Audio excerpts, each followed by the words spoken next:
ignored the recommendations of what? Of the IGG. Right. Because the IGG had recommended clearly that, the two senior staff at ERA, the chief executive officer and the legal officer, who was the secretary, should be suspended until the investigations are over.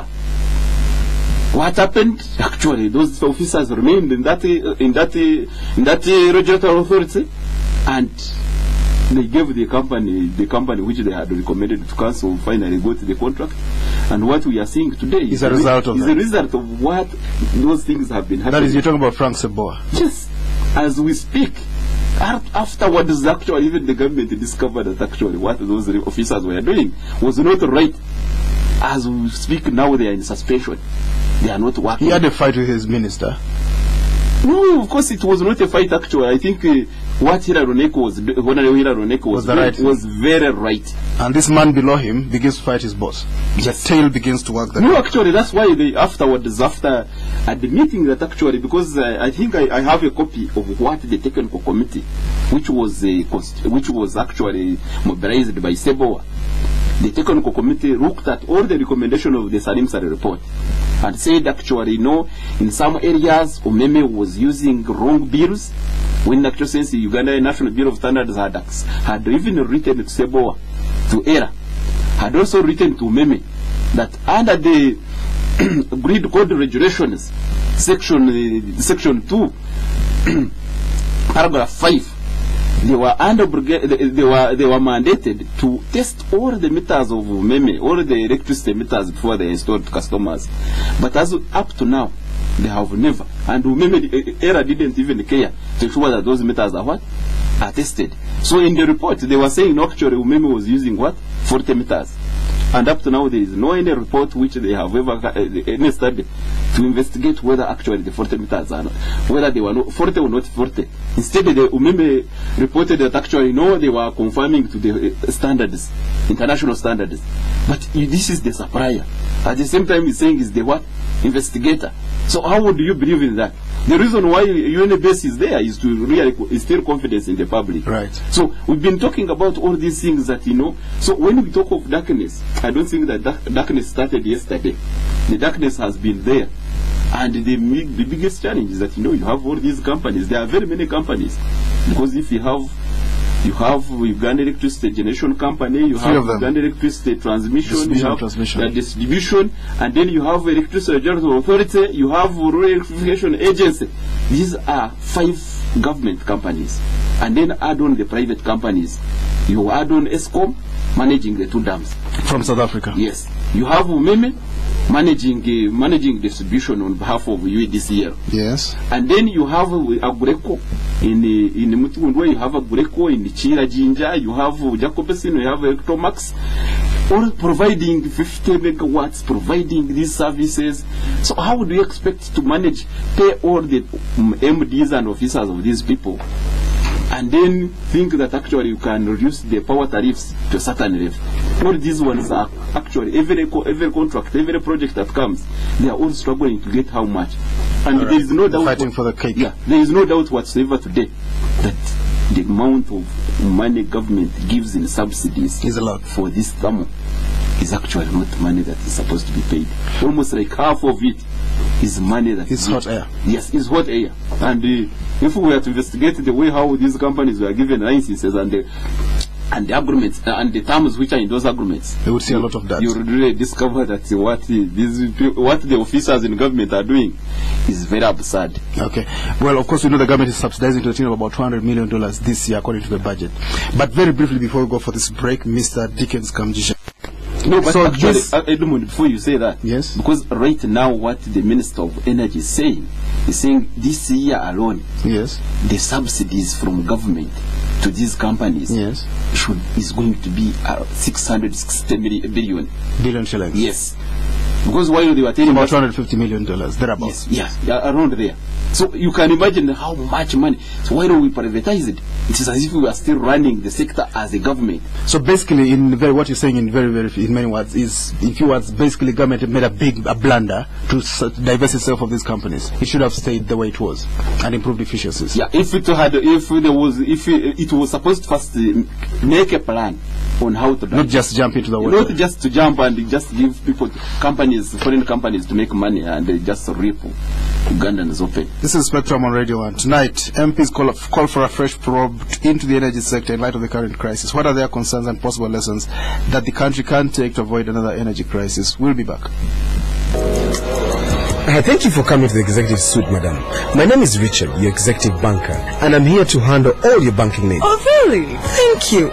I noticed you don't have any queues here. No, Mrs. Asio, we do not. Oh, wow. You even know my name? But of course, madam.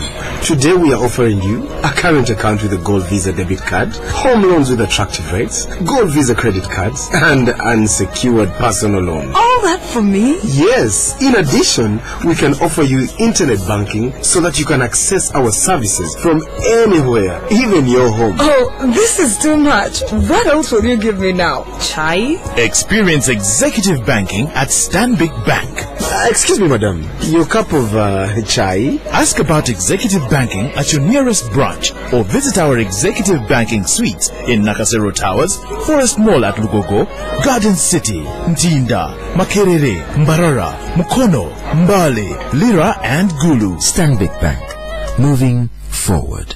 The art of crafting a jewel, as experienced by the brewmaster. Under the exacting international standards at Now Breweries, he uses only the finest, most carefully selected grains of roasted crystal malt and sets in motion the delicate process of releasing their full roast. The result is a world-class beer with a fresher aroma, a richer golden color, and a maltier taste. It isn't every day that you find yourself with a precious jewel in your hand and the distinction of having produced it as well.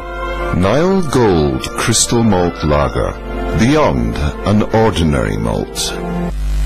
Hi, I've got just 30 seconds to list all the destinations in Africa served by Kenya Airways out of Nairobi.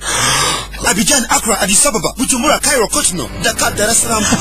He's never going to make it. Kenya Airways covers 70% of all destinations in Africa alone and several more worldwide. If you're starting from Uganda, there is no rush because Kenya Airways operates the most frequencies every day from Entebbe to the hub in Nairobi. So you can pick up any of these connections at your own convenience. Johannesburg, Kigali, Kinshasa, Lagos, Lilongwe, Lusaka, Lubumbashi. Kenya Airways, the pride of Africa. Sebo, time's up. Malabo, Mauritius, Mombasa. Spectrum on Radio 1 FM 90 is brought to you by Stanbic Bank. Welcome back on Spectrum tonight. MPs call for a fresh probe into the energy sector in light of the current crisis. What are their concerns and possible lessons that the country can take to avoid another energy crisis? Our guest tonight, Mr. Dickens Kamjisha, Executive Director of AFIEGO, which is the African Institute for Energy Governance. We're expecting to be joined by two members of Parliament who were not able to make it.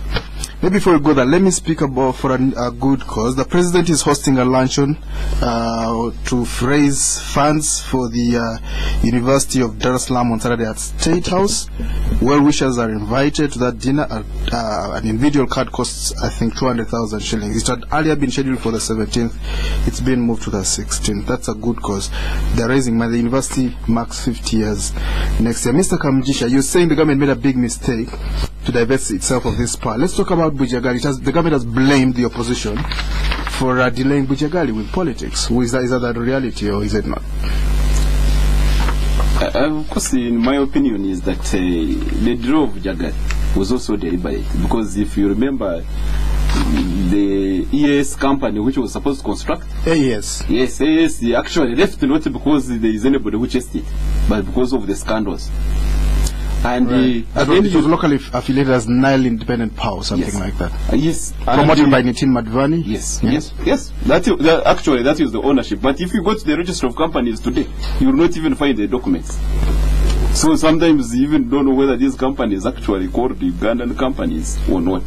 Secondly, you remember when a former Minister of Energy, when he was made to resign his World Bank job because of the 10,000 scandal, which was given to them in that process. True. So along the way, I don't think that Bujagali was delayed by politics and environmentalists, as the government has been saying, but because even the design of it was not very clear.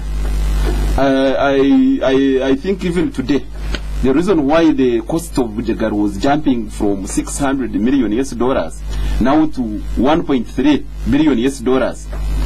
I think there are some people there who were interested in actually getting the good deals, but not interested in ensuring that the dam begins. So I think that is the challenge that we have.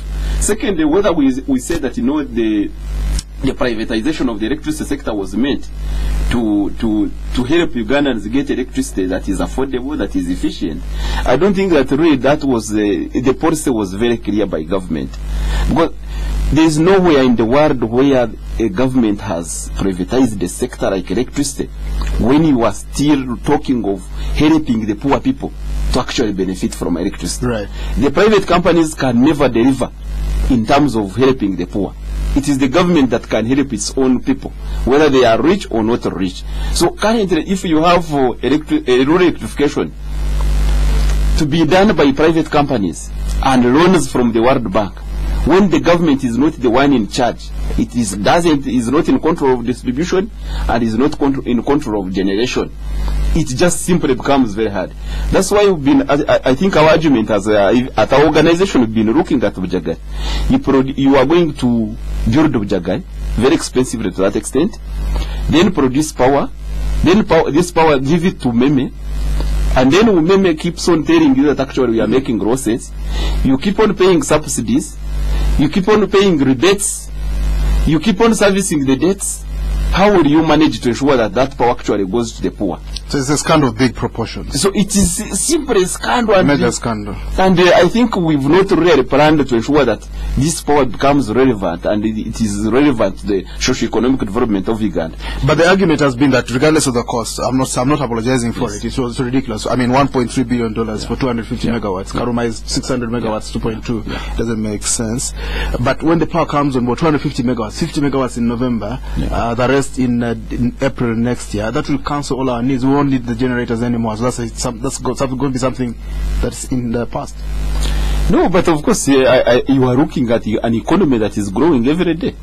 You are looking at a government for the short term. No, I really don't think. If you look at because our need right now is about 340 megawatts. 340 megawatts. We have about 300 megawatts. So we have we have a shortfall, but that Bujagali Dam will basically swamp it up. No, but that is on the assumption that actually Bujagali is going to produce electricity. What do you mean? What do you think it will produce? What? No, because for me, I'm not yet so sure and convinced that the fact the government put around $400 million in Chira Dam to produce power, and it failed to produce power. You are now putting it in Bujagali to produce power. Until that power comes on board, you'll only believe after you've seen. Yes, because for me, my argument is that if the government up to now, as I told you, this is a technical report of error, which was made by Minister of Energy, Minister of Finance, Uganda Electricity Distribution, Uganda Electricity Generation, Uganda Electricity Transmission. So they all combined and came up with a report. And their conclusion was that actually the power crisis in Uganda is not because of anything, because of the poor performance of the companies, but instead it is because of the drought and because of the drain of Jagari. So if we look at the fact of the drought, and we know that definitely today the climate changes are changing much more than before, where are the guarantees that actually you are going to ensure that the Jagari gets enough water? Yes, they have actually come up with designs which they are telling us that the designs are much better because they are down underground, under the water, not up. At Bujagali. Yes, at Bujagali. But the fact that there is a possibility that the climate changes are likely to continue, and we don't have capacity to stop them. We are here destroying the forest, destroying everything. There is another possibility that they may not, because we've been, at least we've been saying, you are not going to spend all your money to build dams on one river. Yes. Or one river. Yes. You would rather spend money to diversify the sources of electricity that from the sources you have. What are the other sources? Wind power? What? You have geothermal. Geothermal, that's hot water. Yes, from hot underground. water from underground. Where do we have it? Sorry? Where do we have hot water springs? No, Bundibujo? Yeah, Bundibujo we have, I think there are like 6 places, and the survey that was done is that we can produce actually around 450 megawatts. From thermal power? From geothermal. You have solar. If we imagine that the government of Uganda decided to ensure that all the government offices actually not dependent on what? Hydroelectricity. Instead they are dependent on what? Solar power. Solar power, because solar power is a bit weak, cannot cook, cannot do what, and in the government offices they don't cook. So you how many megawatts would we save? Right. So it is just a matter of government coming up with strategizing to ensure that you don't put all your eggs in one basket. And for me, I know like all these countries you hear that which are developing, whether it is South Africa or whether it is Brazil, they have tried to diversify the sources of power. They don't put all their investments in one place. What else can we do? Use wind power? Like wind, I think I think in places like Karamoja, but in Uganda they have been saying the wind is not very strong. It's not that strong. Yeah, but if you look at like solar power, it is almost 365 days of the year we have sun. Yes. So it would work well for most of us who really don't cook using electricity. Right. It can give you all the light that you need. It can work. It can operate the computers.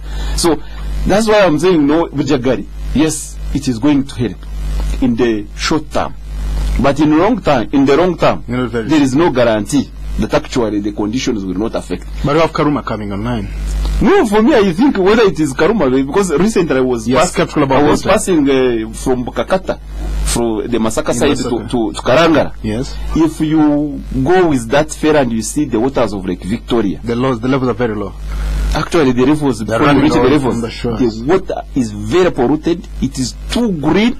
It is actually like porridge that you find the